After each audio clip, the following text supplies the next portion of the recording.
Dragons are mythical monsters that breathe fire and terror in European stories, while bringing good fortune to Chinese celebrations, from the frigid peaks of Scandinavia to the scorching sands of Arabia. Why do these magical animals exist in nearly every culture on the planet? Dragon legends are common in many civilizations, from the Americas to Europe, India to China. They have a long and colorful history in different forms and continue to appear in our books, films, and television programs. Where courageous heroes strive to vanquish the animals, it is unclear when or where dragon myths initially showed up. But the massive flying serpents were mentioned at least as early as the time of the ancient Greeks and Sumerians.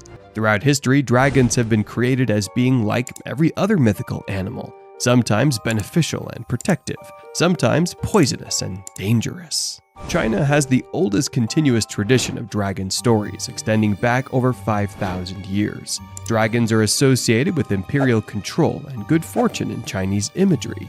The dragons of Chinese legend lived in remote waterways and, while usually wingless, could fly.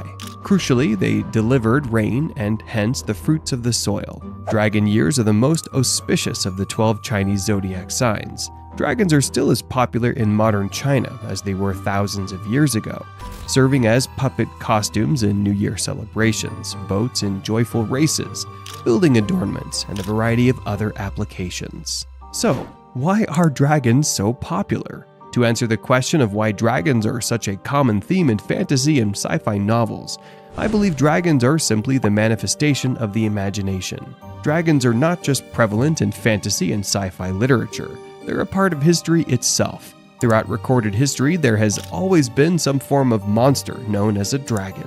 Some modern interpretations of dragons may not be consistent with all the creatures that have previously been referred to as such. Why do so many cultures have dragons? Assuming that all dragons are the same is too simplistic. The dragons of medieval Europe were frequently fire-breathing, lizard-like animals with powerful bodies, bat-like wings and horns. They're often thought of as evil beings. Folklore stories sometimes feature a valiant hero slaying the dragon to steal its treasure or free its scared townspeople. Even within portrayals of European dragons, there's an abundance of variety. In Eastern Asian culture, the dragon could have a slightly distinct purpose. Dragons, which sometimes have a magical aura, are used as a sign of power, strength, and good luck.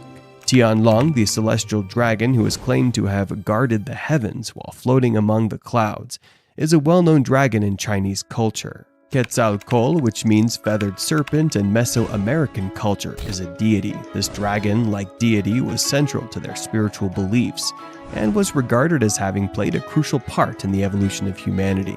There are differences, but the parallels across mythological creatures are astonishing, especially given that these societies were geographically apart and had minimal cultural interchange at the time of myth-making.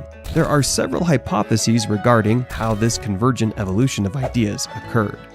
In this light, it's not difficult to envision coming across the prehistoric remains of a Tyrannosaurus rex and mistaking it for a fearsome dragon-like animal.